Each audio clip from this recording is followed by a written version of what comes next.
Se trata de un paciente femenino de 11 años, la cual cuenta con antecedente familiar con glaucoma de primario de ángulo abierto en su abuela paterna. Como antecedentes oftalmológicos, ella es usuaria de lentes aéreos desde los 6 años y presenta el diagnóstico de glaucoma a los 8 años tratado con latanoprost y dorzolamida. El motivo de la consulta es mala visión en ambos ojos desde hace 5 años y bueno, una segunda opinión acerca de su diagnóstico y tratamiento. La exploración oftalmológica presenta capacidad visual de ojo derecho de 20-30 y ojo izquierdo de 20-25 con una refracción en el ojo derecho de menos 2,75 con menos 2,50 a 180 grados y el ojo izquierdo de menos 13 con menos 2,75 a 180. Las presiones intraoculares de 26 en el ojo derecho y 18 en el ojo izquierdo.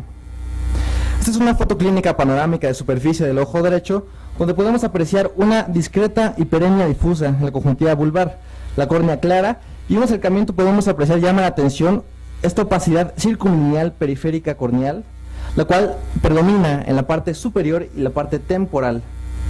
También, bueno, se aprecia la cámara anterior formada y llama la atención estas zonas de adelgazamiento iridianos sectoriales localizadas también sobre todo en la parte superior y la parte temporal.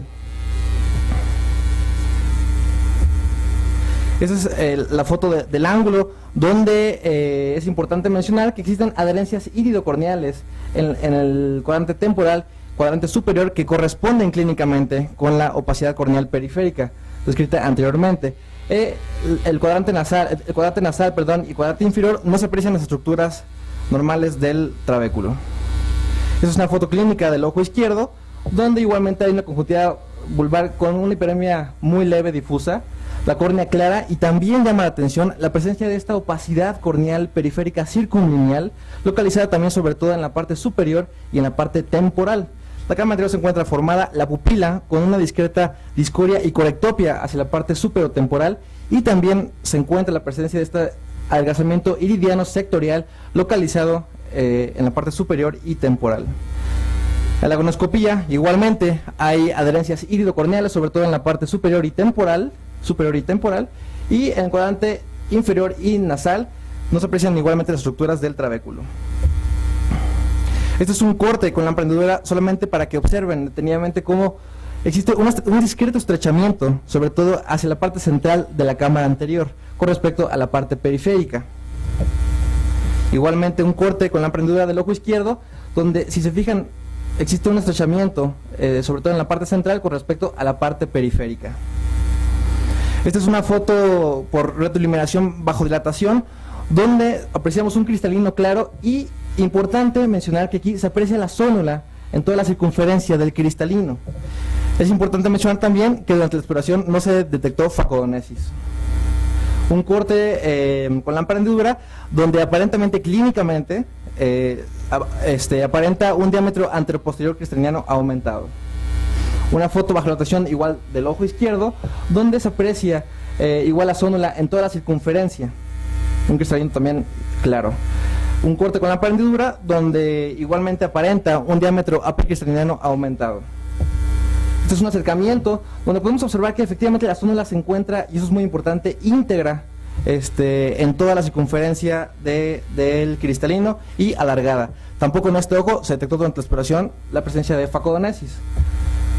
Esta es una foto clínica de fondo de ojo del ojo derecho, donde se encuentra la retina aplicada, la pupila naranja, y llama la atención la excavación, más o menos del 60%, con un discreto adelgazamiento a expensas del anillo neuroteniano superior, que aparentaría la formación de una muesca justamente en esta parte.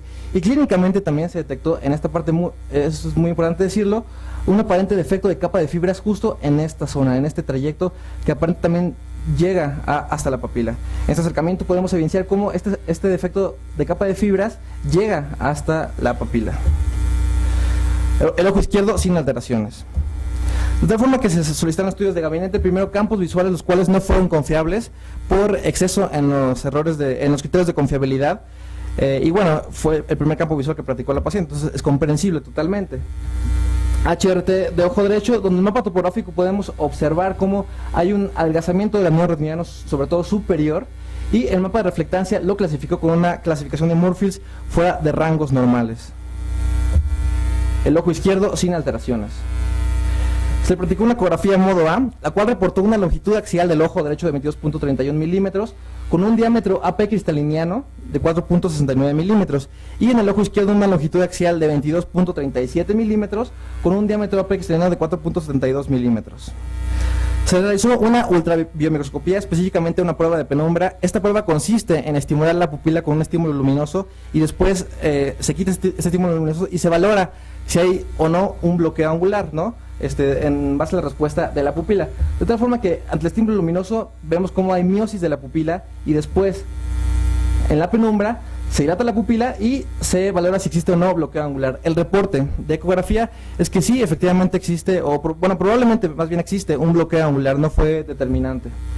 Una foto de ultrabiomicroscopía donde podemos observar esas adherencias iridocorneales observadas clínicamente, acompañadas de estas áreas aparentes de hipoplasia de tejido iridiano.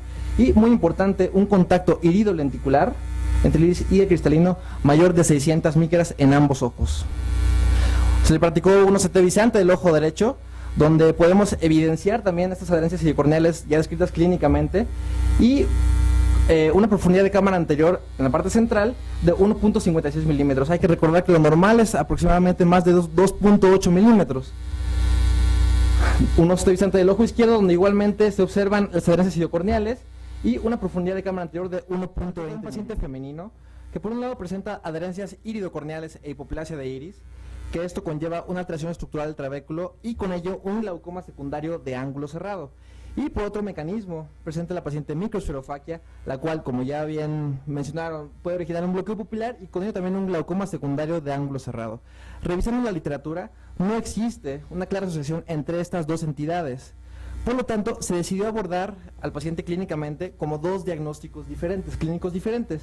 Primero, las adherencias iridocorneales y la hipoplasia de iris, como ya bien mencionó Ramón. Un diagnóstico diferencial importante es el síndrome iridocorneal endotelial. Este se descarta ya que por lo general es unilateral, se presenta en pacientes de edad media y pueden presentar adherencias iridocorneales e hipoplasia de iris, incluso pueden causar policoria debido a una hipoplasia severa. Sin embargo, se descarta ya que en estos pacientes por lo general hay alteraciones endoteliales, los cuales nuestro paciente no tiene. Otro diagnóstico diferencial, una inversión posterior aislado, que bueno, se descarta ya que nuestro paciente pues también presenta las alteraciones del iris. Otro diagnóstico diferencial, una anomalía de Peters en la cual hay adherencias iridocorneales también. Sin embargo, característicamente esta anomalía de Peters presenta un leucoma central, por tanto se descarta en nuestro paciente. Y finalmente la anomalía Axenfeld-Rieger, la cual se caracteriza por la presencia de esta opacidad circunlineal como nuestro paciente, llamada inversión posterior, adherencias iridocorneales periféricas, la hipoplasia de iris. Entonces este fue el diagnóstico clínico con el cual nos quedamos por este lado. Entrando un poquito a este tema, sabemos que bueno, entra dentro de las disgenesias del segmento anterior. Estas disgenesias representan parte de un continuo de diferentes anomalías y síndromes con signos clínicos específicos. Aquí les presento una tabla donde pueden apreciar que efectivamente con cada anomalía y síndrome hay signos específicos presentes. Sin embargo, y lo que quiero que pongan especial atención es en la columna del cristalino. No existe realmente una alteración clara del cristalino en ninguno de estos síndromes ni anomalías, a excepción de la aniridia, que a veces se acompaña de catarata congénita, pero no existe una clara asociación de alteraciones lenticulares con estos síndromes, estas disgenesias del segmento anterior. De tal forma que por todo esto, bueno, la pregunta que debe surgir en este momento es ¿por qué es rara la asociación entre una disgenesia del segmento anterior y alteraciones cristalinianas? Pues la respuesta la encontramos en la embriología, que ya bien lo dijeron. En este esquema podemos ver el origen embriológico de las diferentes estructuras del ojo.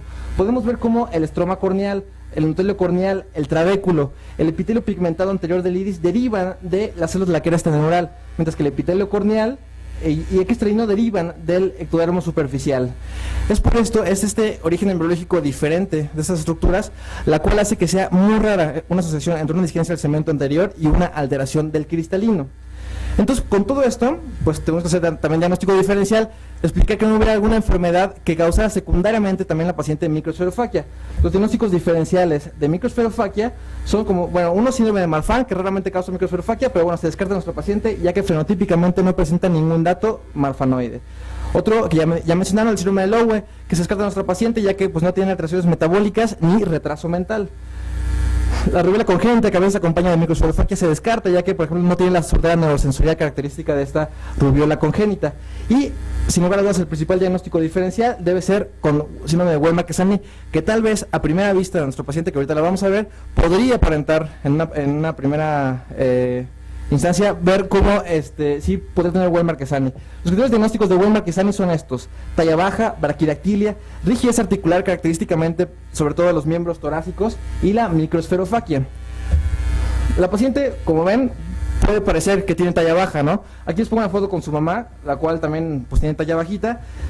Ya midiéndola, ella tiene una talla de 140 centímetros y llevando la tabla de percentiles de altura, ella se encuentra justo en el percentil 50, por lo cual se descarta la presencia de talla baja, ¿no? Entonces se excluye esto como un criterio diagnóstico para Weilmar-Quesani. Otro criterio diagnóstico es que característicamente estos pacientes presentan dedos pequeños y regordetes. Estas son las manos de la paciente, la cual no presenta ninguna de estas características. Otro criterio diagnóstico es la rigidez articular de los miembros torácicos. En estos videos podemos ver cómo pues no existe ninguna rigidez articular de la paciente en ninguna articulación de los miembros torácicos. Por lo tanto, también se descarta este criterio diagnóstico. Finalmente, los diagnósticos con los cuales nos quedamos fue la presencia de microesferofaquia, probablemente, aislada, con una anomalía de Axenfeld-Rieger y glaucoma secundario de ángulo cerrado. Actualmente la paciente se encuentra en tratamiento tópico, como ya mencionó la doctora Celia, con triple terapia, con timolol, brinzolamida y latanoprost. Si recordamos, cuando llegó la paciente presentaba presión intraocular del ojo derecho de 26, en este momento la presión se encuentra en 20 del ojo derecho y ojo izquierdo de 16 y se encuentra en estricta observación para valorar si existe o no una progresión de su glaucoma y valorar, como mencionó la doctora Celia, un tratamiento pues ya quirúrgico. De tal forma que, revisando la literatura mundial y buscando información acerca de esto, lo más cercano que encontramos es una publicación muy reciente, del 2010, que reportan un síndrome de Axenfeld-Rieger con microesferofaquia. Hay que recordar que la diferencia entre anomalía de Axenfeld-Rieger y síndrome de Axenfeld-Rieger es que en el síndrome se acompañan de manifestaciones sistémicas, los cuales nuestra paciente no presenta. Ellos reportan en este reporte de caso del 2010 que, si vemos las imágenes, son muy parecidas del iris y la microesferofaquia. Ellos reportan que, aparentemente es el primer caso reportado de un síndrome de Axenfeld-Rieger con microesferofaquia y, desgraciadamente, no realizaron un diagnóstico molecular de esta paciente. En este momento, otra etapa diagnóstica que nos encontramos con nuestra paciente es la fase de diagnóstico molecular, en conjunto con el departamento de genética, con el doctor Chacón y el doctor Centeno. Y la teoría consiste básicamente, en secuenciar dos genes que están involucrados en la codificación de factores de transcripción necesarios para el desarrollo embriológico del ojo, que son estos dos genes, FOXC1 y PTX2. Creemos que puede existir una mutación diferente en estos genes no descrita anteriormente, que pueda estar dando alguna la manifestación fenotípica diferente no descrita anteriormente entre microesferofaquia y anomalía Axenfeld-Rieger. Aún no tenemos resultados, pero pues en cuanto estén los resultados, espero que les pueda informar acerca de esto. Y eso es todo, muchas gracias.